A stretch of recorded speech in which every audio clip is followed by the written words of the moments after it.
तीनों पर्सन के एकवचन तथा बहुवचन के सब्जेक्ट की जानकारी बहुत ही ज़रूरी है। दिए गए पर्सन चार्ट को ध्यान से देखें। इस चार्ट के फर्स्ट पर्सन सिंगुलर नंबर में आई, प्लूरल नंबर में we, second person singular number में यू, प्लूरल नंबर में भी you, third person singular number में ही, सी, इट या एनी नेम तथा प्लूरल नंबर में दे को दर्शाया गया है। अब पास्ट टेंस के चारों भेदों के फॉर्मूला तथा पर्सन के अनुसार दिए गए अंग्रेजी अनुवाद पर नज़र डालें और ठीक से समझें। सबसे पहले पास्ट इंडेफिनिट के इन हिंदी वाक्यों को ठीक से पढ़ें और समझने की कोशिश करें। अब इनके एक एक अंग्रेजी अनुवाद पर नज़र डालिए और ठीक से समझते रहिए। इन तीनों पर्सन के सिंगुलर और प्लूरल नंबर के सब्जेक्ट आई, वी, यू, ही, सी, राजू और दे के साथ भी टू का प्रयोग हुआ है। भी टू यानी सेकेंड फॉर्म ऑफ वर्ब के प्रयोग को देखते हुए पास्ट इंडेफिनिट टेंस का अंग्रेजी अनुवाद सारांश यही कह रहा है कि तीनों पर्सन के सिंगुलर और प्लूरल नंबर के सब्जेक्ट के साथ केवल मेन वर्ब का सेकेंड फॉर्म यानी भी टू का प्रयोग किया जाता है। इसमें हेल्पिंग वर्ब का प्रयोग नहीं होता। अब पास्ट कंटिन्यूअस टेंस के इंग्लिश ट्रांसलेशन चार्ट पर नज़र डालें। पहले इस टेंस के पर्सन के अनुसार दिए गए हिंदी वाक्यों पर नज़र डालें और ठीक से समझने की कोशिश करें। अब इन हिंदी वाक्यों का अंग्रेजी अनुवाद भी देखें। इसमें फर्स्ट पर्सन सिंगुलर नंबर आई के साथ हेल्पिंग वर्ब वाज का प्रयोग हुआ है। प्लूरल नंबर वी के साथ वेयर का प्रयोग हुआ है।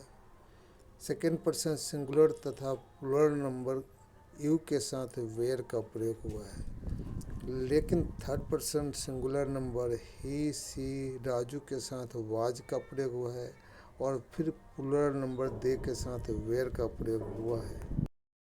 अतः इस टेंस का अंग्रेजी अनुवाद सारांश यही कहता है कि फर्स्ट पर्सन तथा थर्ड पर्सन सिंगुलर नंबर के साथ हेल्पिंग वर्ब वाज का और बाकी सभी पर्सन के साथ वेयर का प्रयोग किया जाता है तथा तीनों पर्सन के मेन वर्ब के साथ आईएनजी का प्रयोग होता है। इसके बाद पास्ट परफेक्ट टेंस के अंग्रेजी अनुवाद चार्ट को ठीक से देखें। पहले इस टेंस के पर्सन वाइज दिए गए हिंदी वाक्यों पर नज़र डालें। इसमें फर्स्ट, सेकेंड तथा थर्ड पर्सन के सिंगुलर और प्लूरल के हिंदी वाक्यों को पढ़ने की कोशिश करें और ठीक से समझें। अब एक एक कर इनके अंग्रेजी अनुवाद पे भी नज़र डालें।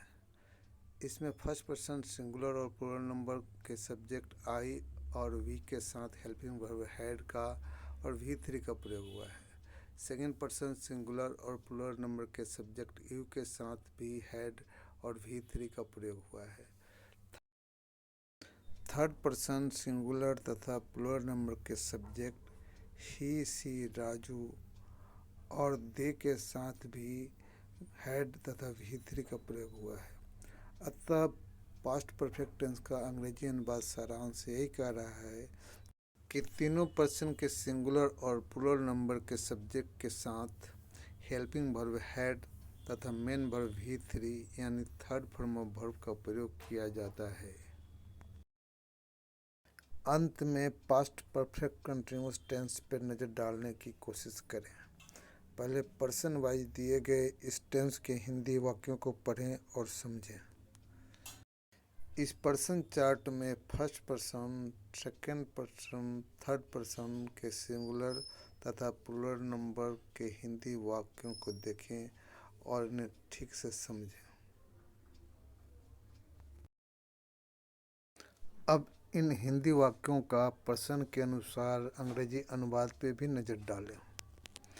इसमें फर्स्ट पर्सन, सेकंड पर्सन तथा थर्ड पर्सन के सिंगुलर और प्लूरल नंबर के सब्जेक्ट के साथ हैड बीन तथा भी1 के साथ आईएनजी का प्रयोग हुआ है।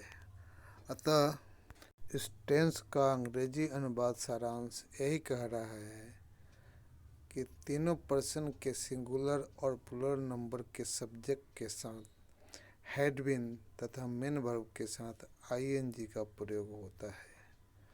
इसके अलावा डेफिनेट टाइम के लिए सिंस और अप्रोक्स टाइम के लिए फॉर का प्रयोग भी किया जाता है। अगर वीडियो पसंद आया हो तो लाइक करें और चैनल पर नए हैं तो सब्सक्राइब भी जरूर कर दें। Thanks for watching.